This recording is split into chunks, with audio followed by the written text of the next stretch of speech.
आक्षेप को रख देता हूँ जो हमारे पास आया है। तो यह यजुर्वेद के 21वें अध्याय का 41वां मंत्र है। इसमें इन्होंने कहा है कि इसका अर्थ इस प्रकार दिया गया है। नीचे इन्होंने कहा है कि उबट महीधर का भाष्य देखें जो काशी से प्रकाशित है। तो संभवतः ये अर्थ उन्हीं का हो सकता है या अन्य भी हो सकता है, लेकिन आक्षेपक ने इसका सीधा अर्थ जो लिखा है वो आपके समक्ष में प्रस्तुत कर देता हूँ। होता ने अश्विनी कुमारों के लिए बकरे की चर्बी और मांस से यज्ञ किया। हे होता, तुम भी उसी प्रकार यजन करो। अश्विनों बकरे की वपा और मेद का आस्वादन करें। होता ने सरस्वती का मेढ़े की वपा और मांस से यजन किया। हे होता, तुम भी उसी प्रकार यजन करो। सरस्वती वपा और मेद का सेवन करे। होता ने बैल की वपा और मांस से इंद्र का यजन किया। हे होता, तुम भी उसी प्रकार यजन करो। इंद्र बैल की वपा और मेद का आस्वादन करे। ये इनका इन्होंने भेजा है, सीधा अर्थ करके लिखा है। अब ये नहीं लिखा इन्होंने कि किसका भाष्य है, और नीचे एक रेफरेंस जरूर दिया है, तो संभवतः उनका हो सकता है। तो यहाँ पर स्वामी जी इसका निराकरण करें। जी धन्यवाद।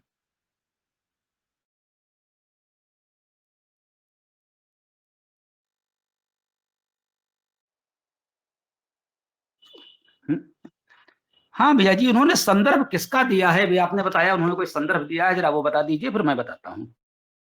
जी, इन्होंने नीचे लिखा है, कृपया काशी से प्रकाशित उबट तथा महीधर का भाष्य देखने का कष्ट करें। तो वहीं पर लिखा होगा संभवतः, यदि इन्होंने संदर्भ दिया है तो।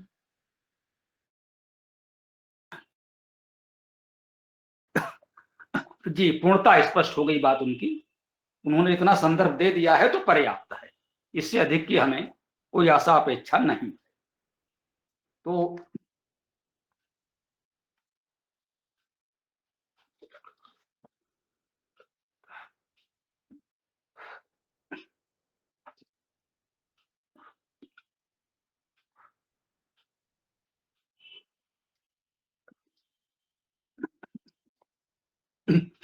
ओम खम ब्रह्म।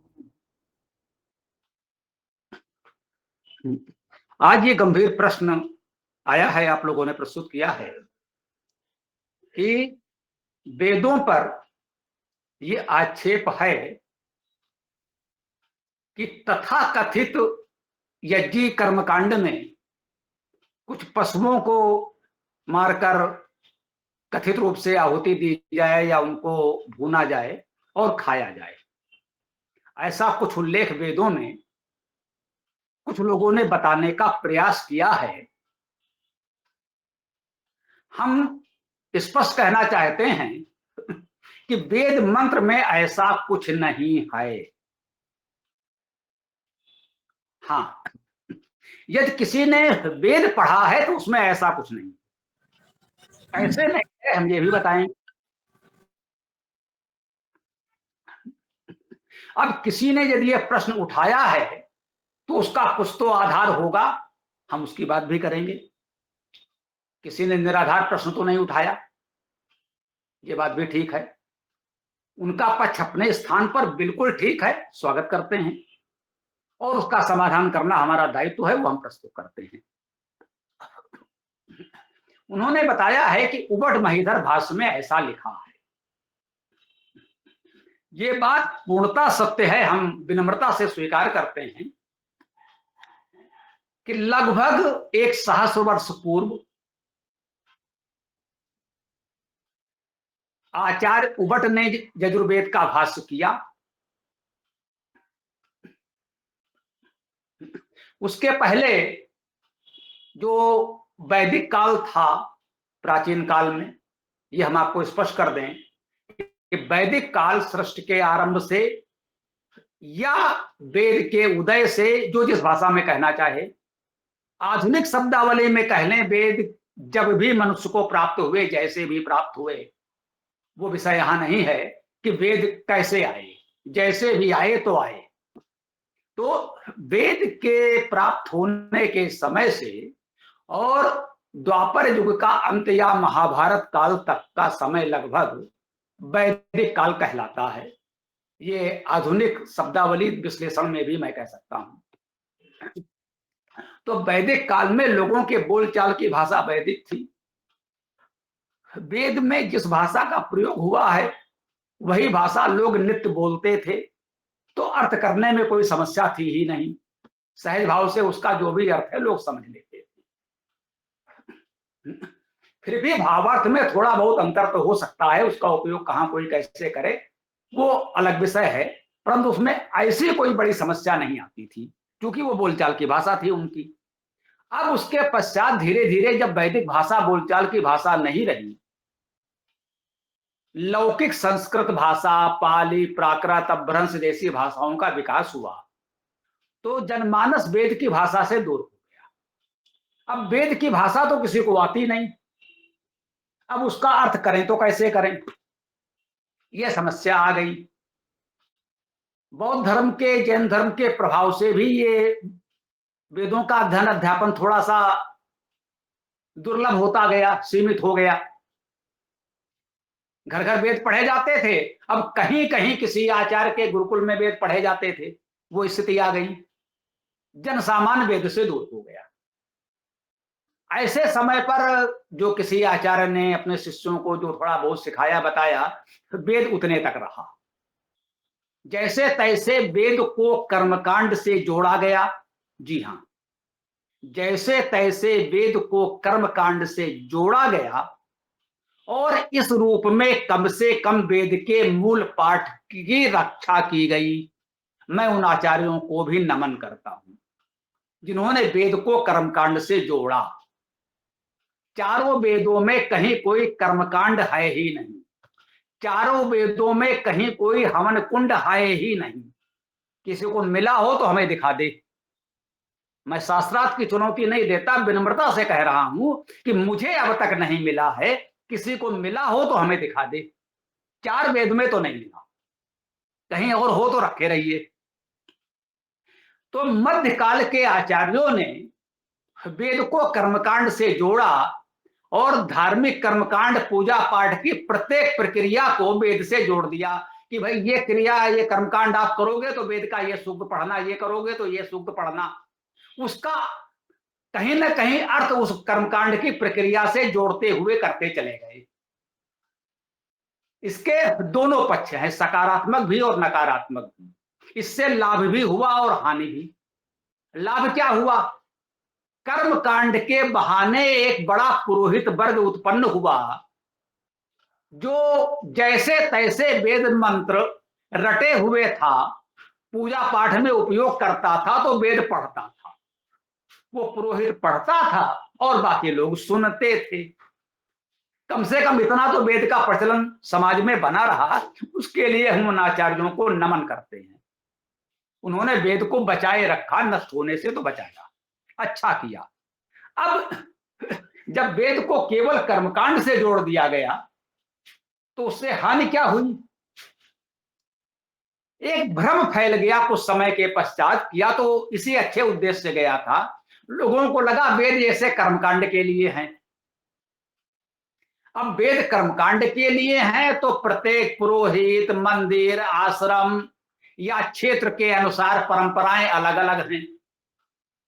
पढ़ना वही वेद है, कर्मकांड सबके अलग अलग हैं। वही मंत्र पढ़ करके कोई मूर्ति का षोडशोपचार पूजन कर रहा है।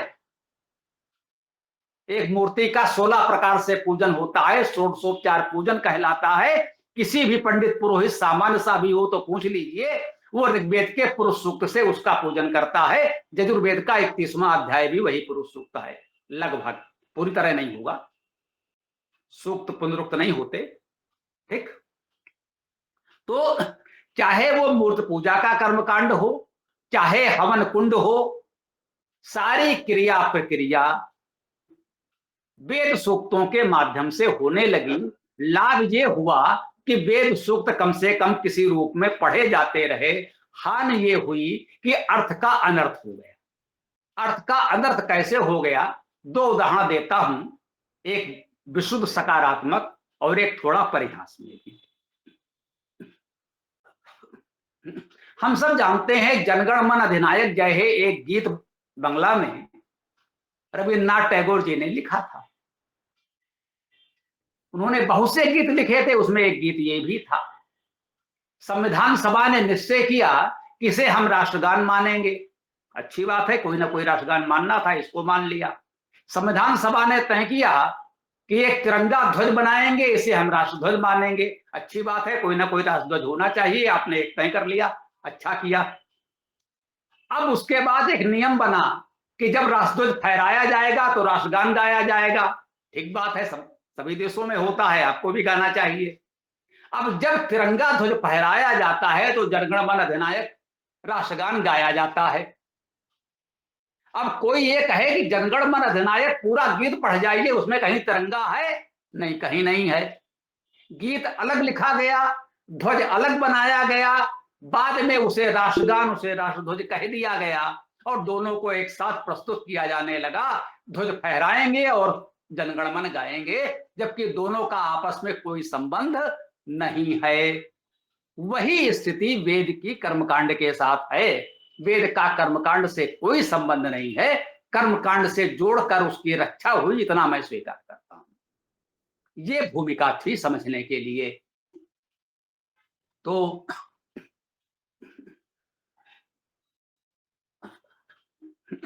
जब इस प्रकार के कर्मकांड विभिन्न कालखंड में विभिन्न क्षेत्रों में होने लगे तो उससे उसको जोड़ा जाने लगा।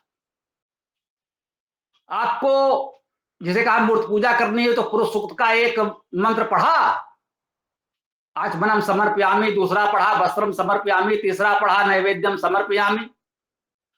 ये नैवेद्यम समर्पयामि आदि वेद मंत्र में नहीं था, वो अपनी ओर से जोड़ दिया गया, लेकिन मंत्र वेद का पढ़ा गया। वही हवन कुंड में किया गया। हवन कुंड में उन्हें जो कुछ करना था वो किया। यदि किसी स्थान विशेष में परंपरा थी वनस्पतियों की आहुति देने की तो दी गई, किसी स्थान क्षेत्र विशेष में पशुओं की आहुति देने की परंपरा, पशुबल की परंपरा थी। बहुत से मंदिरों में देवी देवताओं के समक्ष अभी भी पशुओं की बलि दी जाती है।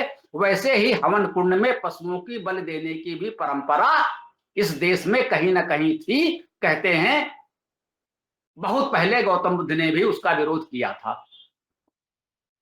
अब जब सब कुछ वेद से आप जोड़ते चले गए तो अब वो आप पशुओं की बलि दे रहे हैं, पशुओं को उस हवन कुंड में भून रहे हैं और मंत्र वेद का पढ़ रहे हैं।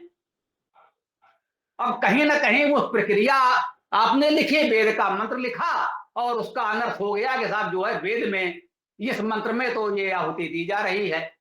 अब मंत्र का शाब्दिक अर्थ कर लीजिए, उसमें कहीं ऐसा कुछ नहीं मिलेगा। उसका एक ही समाधान है कि प्रत्येक शब्द का धातुज अर्थ निरुक्त के अनुसार करिए और कहीं ऐसा कुछ मिल जाए तो हमें बताइएगा। तो इसका जो अर्थ हम लोगों ने प्रस्तुत किया है, हम आपके समक्ष इस मंत्र को पढ़ देते हैं और इसके साथ साथ ये भी निवेदन कर देते हैं कि बात केवल इस एक मंत्र की नहीं है। जो 21वां अध्याय बताया गया है, आप पूरा का पूरा 21वां अध्याय पढ़ लीजिए। यही बातें लगभग सभी मंत्रों में हैं, यही शब्दावली सभी मंत्रों में है जो इस मंत्र में है। ये मैं आपको और बता दूं, बात केवल एक मंत्र की नहीं है। आक्षेपकर्ता को मैं इतना और बता रहा हूं कि ये केवल एक मंत्र नहीं है, पूरा का पूरा अध्याय आपके पक्ष में है। आप जहां चाहें पूरा अध्याय प्रस्तुत कर सकते हैं। यदि ऐसे ही अर्थ का अनर्थ करना हो तो पूरा अध्याय आपके पक्ष में चला जाएगा।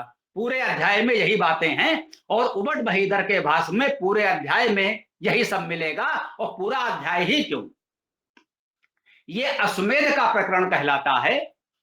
संभवतः 21वें से 25वें अध्याय तक ये पूरे के पूरे न्यूनतम ये 5 अध्याय इसी पर हैं। इसी में पशुबली, हिंसा, अश्लीलता जैसे सारे प्रकरण कर्मकांड हैं, जिसको हम लोग कहते हैं भाई ये वेद के ऊपर अनावश्यक आक्षेप है, अर्थ का अनर्थ किया गया है, नहीं होना चाहिए। आइए देखिए, इसमें जो कहा गया इसी मंत्र को ले ले और हम कह रहे हैं पूरा का पूरा अध्याय ऐसा ही है और आसपास के कई अध्याय ऐसे ही हैं। इन्होंने कहा होता, होता का अर्थ हुआ हवन करने वाला। बिल्कुल ठीक बात है। हवन क्या है? हु धातु का अर्थ है दान करना और आदान प्रदान करना। तो होता का अर्थ हो गया दान करने वाला और आदान प्रदान करने वाला। यक्षत, यक्ष धातु का अर्थ है पूजा करना। पूजा का अर्थ है किसी का आदर सम्मान करना, उसको कुछ भेंट करना, उसकी आवश्यकताएं पूर्ति करना, यह पूजा का अर्थ है शाब्दिक। धातुज और निरुक्त के अनुसार यक्षत, कुछ लोगों ने यक्षत का अर्थ यजत से, यजन करने से कर लिया है। यज धातु का भी अर्थ देव पूजा, संगति और दान तीनों होते हैं। यक्ष में तो केवल एक ही अर्थ है, यज धातु लेंगे तो उसमें तीनों आ जाएंगे, देव पूजा, संगति और दान आ जाएगा। यक्षत का अर्थ हो गया अर्थ पूजा की अथवा यजन किया, अर्थात पूजा के साथ साथ संगति और दान भी किया। अश्विनौ, ये अश्विन का द्विवचन है। अस धातु का अर्थ है व्याप्त होना, व्यापक होना, व्यापक युगल। हम सब युगल रूप में एक व्यापक भावना से कार्य करें। प्रकृति में जो कुछ व्यापक है, दिन और रात हैं, प्रकाश और अंधकार है, आदि आदि, तो व्यापकताएं जो हैं ये उनके युगल की बात की जा रही है। अब उसके बाद कहा है छागस्य। ये छाग क्या है? तो छागस का अर्थ किया है आच्छादन और बल। छाग अर्थात आच्छादन और बल का ये अर्थ कैसे किया है? छा धातु का अर्थ तो काटना है, ठीक। छाग, छद धातु का अर्थ आच्छादित करना और बल होना है। छाग को छद धातु से ग्रहण करेंगे तो ये अर्थ आएगा, और कोई छो धातु से छाग बनाएगा तो उसका अर्थ काटने से हो जाएगा। इतना चाहे तो वो ले सकता है। तो छाग का अर्थ हो गया कि गा तो गम धातु से आएगा, अर्थात काटने को जो जाए वो हो गया छाग, काटने वाला। उसके वपा, वपा का अर्थ है, वप धातु का अर्थ है बीज बोना, उत्पन्न करना, बुनना। वप धातु के अर्थ उत्पन्न करना, बीज बोना और बुनना है। तो बपाया का अर्थ है बीज बोने से, उत्पन्न करने, सृजन करने से, और कुछ बुनने से सृजन करना। वहां भी बुनने का अर्थ सृजन करना। बपाया सृजन द्वारा, बीज बोने के द्वारा, कुछ रचनात्मक कार्य करने के द्वारा। मेदसो, मिद स्नेहने धातु है। मिद धातु का अर्थ है स्नेह करना, प्रेम करना, प्रीत करना। इसी मिद धातु से मित्र शब्द बनता है। हम सब परस्पर मित्र हैं। तो मेदसो को अर्थ हो गया स्नेह का, जुसे ताम, सेवन करें। बिल्कुल ठीक है। अब इस सेवन करें का उन्होंने अर्थ कर लिया खाएं, भक्षण करें, और मेद का अर्थ कुछ कर लिया, छागे का अर्थ कुछ कर लिया, तो हो गया अनर्थ। जुसे ताम का अर्थ है सेवन करें, सेवा करें। बिल्कुल ठीक बात है। इस स्नेह पूर्वक आप दूसरों की सेवा करें, इस स्नेह भावना का स्वयं सेवन करें, अति उत्तम बात है। हबि ही होता यज, बहुत उत्तम बात कही है। हबि ही, हु धातु का अर्थ दान करना और आदान प्रदान करना। तो जो कुछ हम दान करते हैं, जिसका आदान प्रदान करते हैं, उस साधन सामग्री को हबि कहते हैं। तो अर्थात देने योग्य जो भी हमारा देय पदार्थ है, उस वस्तु को हबि कहते हैं। हबि, उस हबि को क्या करें? होता, होता वही पहले भी सब पहला ही शब्द आया था, होता, अर्थात हवन करने वाला, दान करने वाला, आदान प्रदान करने वाला। यज अर्थात यजन करे, देव पूजा करे, संगति करे, दान करे। इसमें कहीं भी हवन कुंड नहीं है। इसमें कहीं भी किसी को जलाने, भूनने, खाने की बात नहीं है। इसके पश्चात भी वही शब्द लगभग आएंगे, सरलता से अर्थ हो जाएगा। होता यक्षत पहले भी आया है। होता पूजन करे या यजन करे। सरस्वती, सरस्वती को हो जा, होता सरस्वती का भी पूजन करे, बिल्कुल करे। सरस्वती क्या है? सराहवती। श्री धातु है सरकना, चलना। सराहवती अर्थात वेग युक्त, वेगवती। हमारे जीवन में वेग हो, प्रगति हो, उसे हम सरस्वती कहते हैं। परमेश्वर को भी सरस्वती कहते हैं। और समाज में ये सरस्वती अगर स्त्रीलिंग में माने तो हम अपने परिवार की वेगवती प्रगतिशील नारी को, माँ को सरस्वती कहते हैं। सरस्वती माता हम सबके घर में है, होनी ही चाहिए, उसे हम सरस्वती कहते हैं। उस सरस्वती को यक्षत अर्थात पूजन करे, होता हवन अर्थात दान आदान प्रदान करने वाला सरस्वती को पूजन करे। कैसे करेगा? मेषस बपाया, मेष की बपा द्वारा। अब ये मेष क्या है, पुनः उसी प्रकार से हमको देखना पड़ेगा कि मेष धातु का ये कैसे अर्थ कहां से निकाला जाएगा। मिष धातु है जिसका अर्थ है सींचना, प्रोक्षण करना। मेषस, ये मेष बनेगा मिष धातु से, तो मेष का अर्थ हुआ सिंचन करने वाला, प्रोक्षण करने वाला। जो सिंचन प्रोक्षण करने वाले हैं उनके बपाया, उनके वपा से, वपा का अर्थ हम लोग अभी कर चुके हैं, बीज बोना, अंकुरण करना से। जो समाज में वेद विद्या का, सद्गुणों का अभिसिंचन करते हैं, उनकी सृजनशीलता के द्वारा सरस्वती का पूजन करें, बिल्कुल करना चाहिए। जो सरस्वती है हमारी माँ है, हमारे परिवार की संरक्षिका है, उस माँ का पूजन निश्चित रूप से हमको मेष की वपा से करना है, अभिसिंचन करने वालों के सृजनशीलता से करना है। इसको, इन गुणों को हम अपनाएंगे तो परिवार में हमारी माँ प्रसन्न होगी, राष्ट्र की, समाज की, विश्व की सभी माँ प्रसन्न होगी।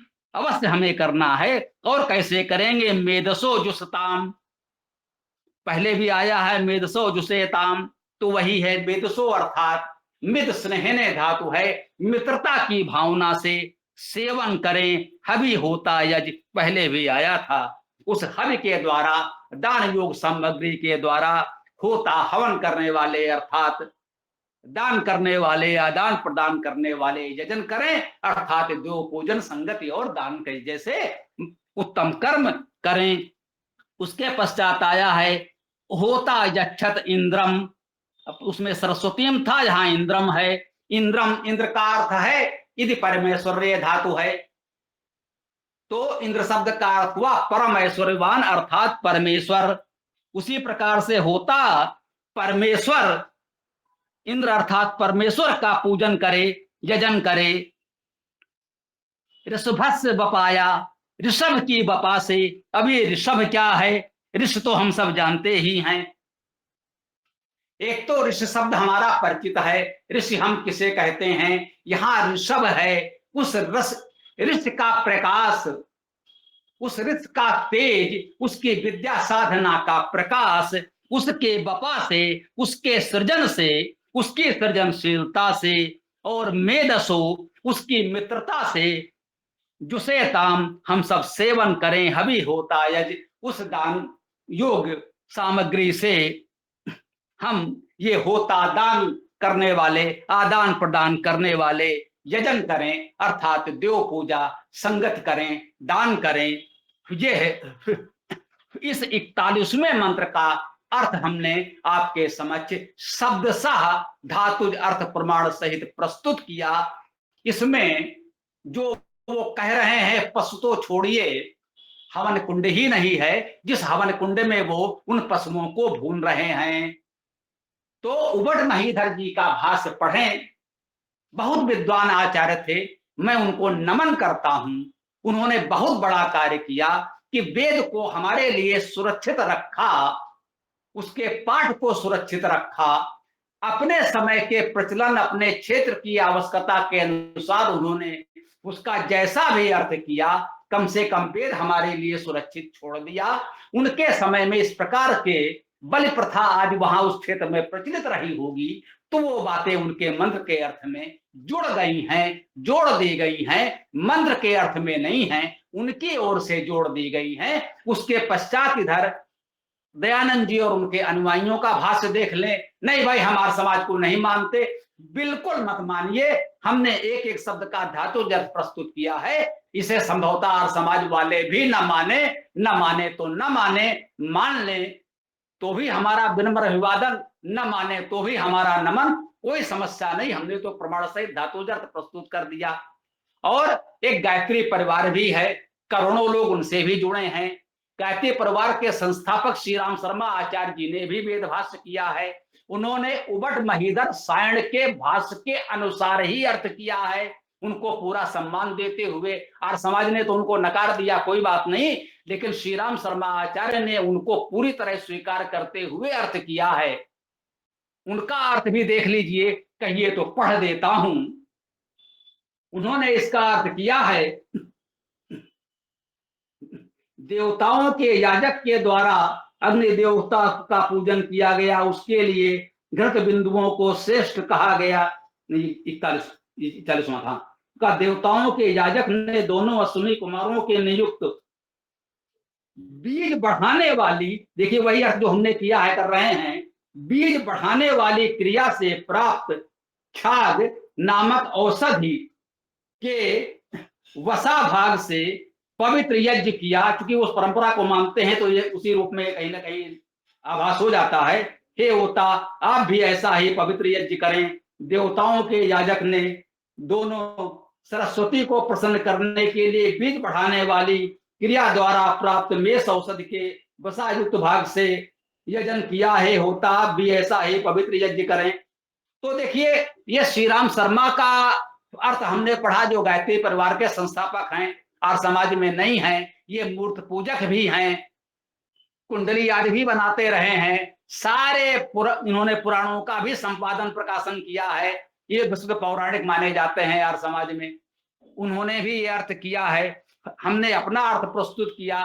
और समाज का अर्थ पढ़ने की आवश्यकता नहीं है, वो तो सब जानते हैं कि उनके अर्थ में तो ये सब कुछ हो नहीं सकता है। कोई चाहे तो हम भी पढ़ सकते हैं, कोई भी लेके कहीं से पढ़ सकता है। मैं आपको बताऊं, बहुत से ऐसे भी भाष्यकार हैं, मैं नाम इसलिए नहीं ले रहा हूं कहीं चूक ना हो जाए नाम लेने में, बाकी हमें कोई संकोच नहीं है। आज के आधुनिक शिक्षा में संस्कृत पढ़े हुए, जिन्होंने संस्कृत से परास्नातक या और उच्च उपाधियां प्राप्त की हैं, उन्होंने भी वेदों का अर्थ किया है, जो बहुत प्रचारित भी हो रहा है इस समय आपके आधुनिक माध्यमों से। उनके अर्थ भी देख लीजिए, तो उसमें भी संभवतः ऐसी बातें न मिले जो आपत्तिजनक बताई जा रही। तो यदि 1000 वर्ष पहले किसी एक विद्वान आचार्य ने अपने समय के प्रचलन से प्रभावित होकर या जिसके सहयोग से, जिनके आदेश पर उन्होंने किया होगा, उनकी इच्छा अनुसार कुछ ऐसी बातें उसमें जोड़ दी हैं, तो वो वेद का अर्थ नहीं है। उससे इतना पता चलता है कि उस समय में उस क्षेत्र में कुछ ऐसी परंपराएं प्रचलित थी। हमें इसको इस रूप में ग्रहण करना चाहिए। सभी आचार्यों को नमन करते हुए मैं अपनी बात को यहाँ विराम दे रहा हूं। आप लोगों का जो भी प्रश्न आदि हो इस पर रख सकते हैं। ओम।